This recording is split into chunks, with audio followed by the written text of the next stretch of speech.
Alright guys, good morning. Mr. G bringing you Crossout and coffee and a build that I'm not done working on. No, what are we talking about today? We're talking about the Crossout 8.50 Pyromania patch update. So I'm going to give you the breakdown on that patch. We're going to go through things step by step. Talk about the new faction, talk about the new faction parts, how to get those, and the nerfs and buffs that are coming down the pipe with the new patch. So we've got the Pyromania event, which is going on, which you can see right up here. What you're going to be doing with this event is you're going to be getting lighters from a special battle, which we'll talk about in a minute, but it lets you craft some of the new Firestarter faction items. I just made a bat the other day and sold that off. I should have made this sticker. It's cool, and it only costs 50. So I need to go back into battle and get a few more of those. So you can craft this right here. You don't need a workbench. You don't need to pay for a workbench. Really easy way to go craft that. So they have not unlocked the Cerberus cab just yet. But they have, however, let you mate everything up to the harpoon gun and some of the new wheels here. Meat grinders and Cerberus, though, they want you to buy the wildfire pack for those, unfortunately.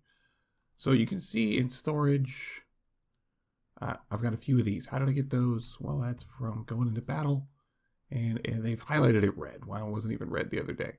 So you can play, you get about 10. You get a win. I think I got 12 when I got 3 kills the other day. So that's how you're going to get those new items. What else is going on in this patch? So those are lighters, which you can get using Hotspot Mission. And make sure that you use those up before the event is over, because when the new faction drops, those are just going to get wiped. You can't sell them, you can't trade them. They're going to be totally worthless unless you use them to craft on your own. And no, you cannot buy them on the market or sell them. So what do we got for new parts? Well, let's talk new parts. We've got the new wheel Shiv coming out, which I got you a video from the test server. These things tear up pretty well other cars. The tonnage is not amazing. You only get 900, but it's not terrible. And they've changed structure to durability. I just noticed that. Okay, so durability of 130. So, I mean, they're not invincible. You've got the new cabin, the bats, which we've already really talked about. It's a light cabin, and it's a rare cabin. And it gives you a tonnage of 5,000. So not lots on the tonnage department there. But she's going to be great for building hot rods. Next thing we've got is the junk shotgun, which is really confusing because often it's called the junk bow. You've seen me show it off in a couple videos. Really close range. Damage is okay. Reload is awful. We get the harpoon, which we've played around with a fair bit, and it looks like they've taken the energy drain from 4 to 3, which I think is a good move, so we see more of those. Otherwise, everyone would just use Spark. All right, and lastly, we've got stickers coming up, and my apologies for my voice, guys. It's winter here. The pollution is hard on my pipes, so it's been cold, and it's been a little polluted lately. My pipes will be back to normal soon, I swear. So we got some cool stickers. I have to say, I prefer these stickers a lot more over the Christmas ones. What else do we have in this one? Of course, we've got the pack that I showed you via test drive on the test server. Where is it? There it is. Wildfire pack is now available in-game. $65 US, I'm not going to lie, is a lot for this cab and some of the wheelie bits, but it's the only way you're going to get access to the parts. Well, the parts that are the meat grinder and the Cerberus. Everything else you can grind right now with the in-game event. Alright, so what has happened to game modes? Practice mode has been renamed Patrol. What else? Oh, players with rank 10 and Engineers faction or higher get a maximum battle time increased to 5 minutes. So most of us are going to be looking at longer battles. Also, Engineers faction higher time required to capture the base has been increased by 50%. For all players with maximum time in clan battle increased to 5 minutes, so longer clan battles. And what else? If a player has left a group before completing minimum requirements, they will receive the following reward, which is what? It doesn't say. Okay, I missed that one.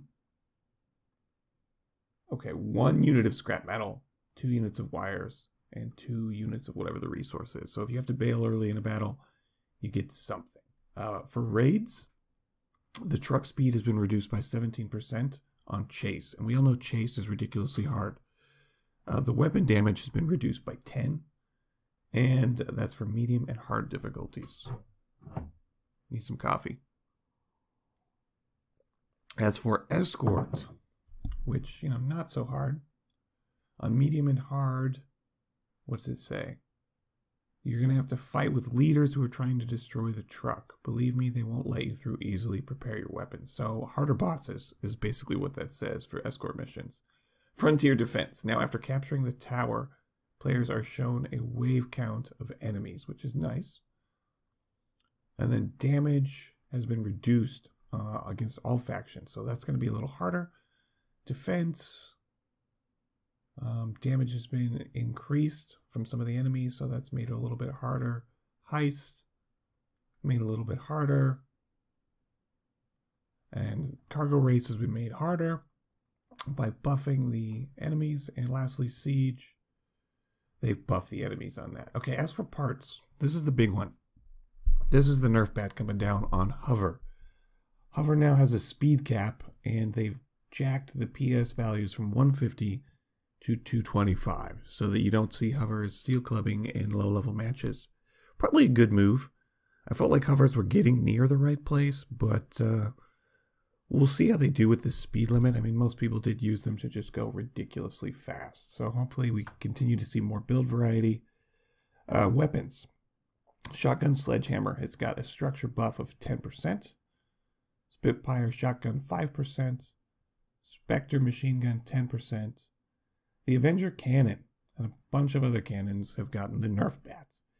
The Avenger gets damage reduction of 10%, the Judge 10%, and the Executioner 10%. Your triple Executioner build just got 30% less effective, which is too bad.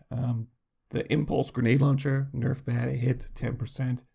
That makes sense. You were seeing a lot of those, but here is the other biggie. Turrets. They hit turrets with the nerf bat hard. Which I think needed to happen, because the turret spamming was getting a little bit bad, and like 4 little machine gun turrets would wreck my 2000 structure builds pretty quickly. So what have they done? Well, they've made it so that the shield turret takes 2 seconds to deploy, but the biggie, the Cobra turret, damage reduced by 50%. Honestly, it didn't need to happen. It was way overpowered, and it never missed.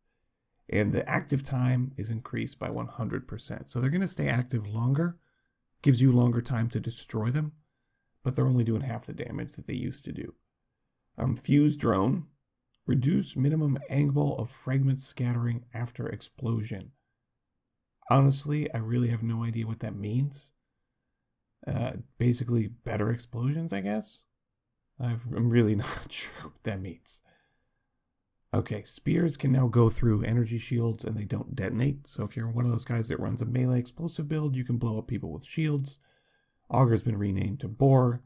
That is pretty much it for this one. So if you want new parts, get in there and go grind some lighters. Hover got hit with the nerf bat and drones hit with the nerf bat. So it sounds like they're listening to the community on that one.